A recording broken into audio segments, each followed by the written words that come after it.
at Isigili. Translated by Bhikkhu Sujato.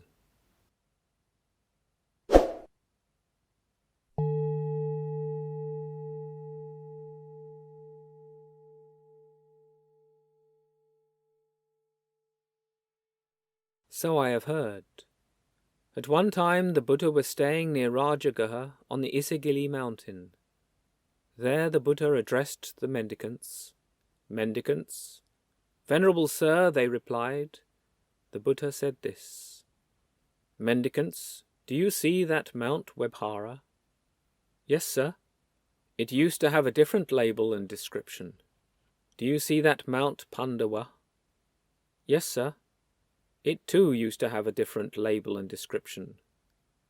Do you see that Mount Waipula? Yes, sir. It too used to have a different label and description. Do you see that Mount Vulture's Peak? Yes, sir. It too used to have a different label and description. Do you see that Mount Isigili? Yes, sir. It used to have exactly the same label and description. Once upon a time, 500 Buddhas awakened for themselves dwelt for a long time on this Isigili. They were seen entering the mountain, but after entering were seen no more.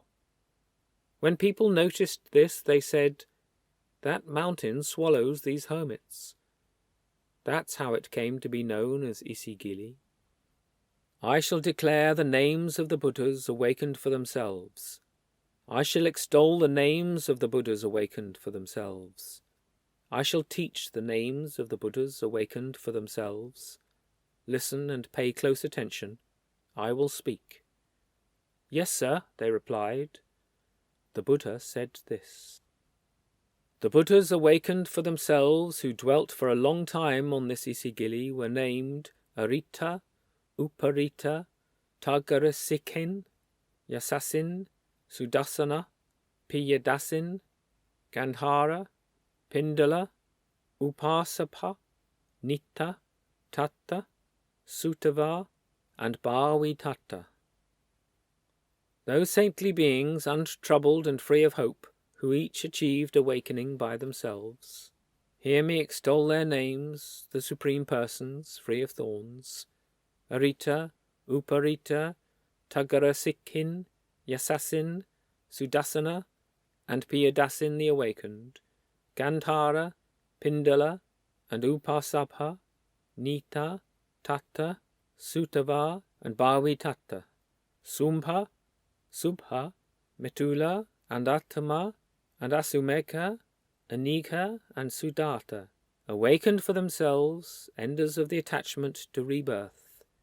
Hingu and Hinga the mighty, two sages named Jali and Attaka, then the Buddha Kosala and Subhahu, Upanemi, Nemi, and Santachita, right and true, stainless and astute, Kala and Upakala, Vijita and Jita, Anga and Panga and Gutijita too.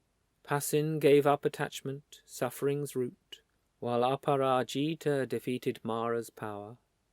Satta, Parvata, Sarabhanga, Lomahamsa, Uchangamaya, Asita, Anasawa, Manumaya, and Bandhumant, the cutter of conceit, and Tadati Mutta, the immaculate and resplendent.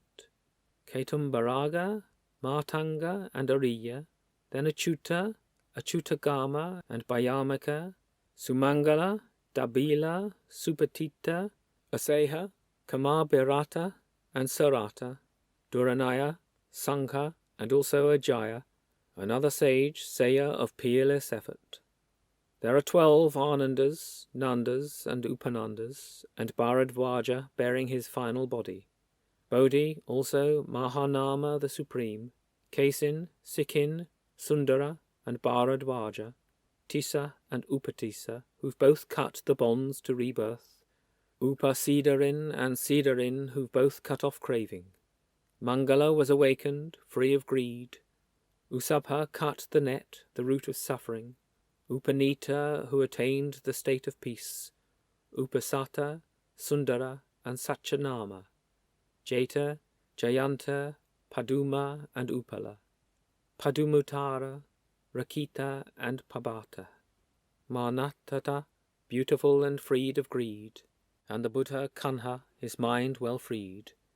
These and other mighty ones, awakened for themselves, enders of the attachment to rebirth, honour these great hermits who are fully extinguished, having got past all ties, limitless.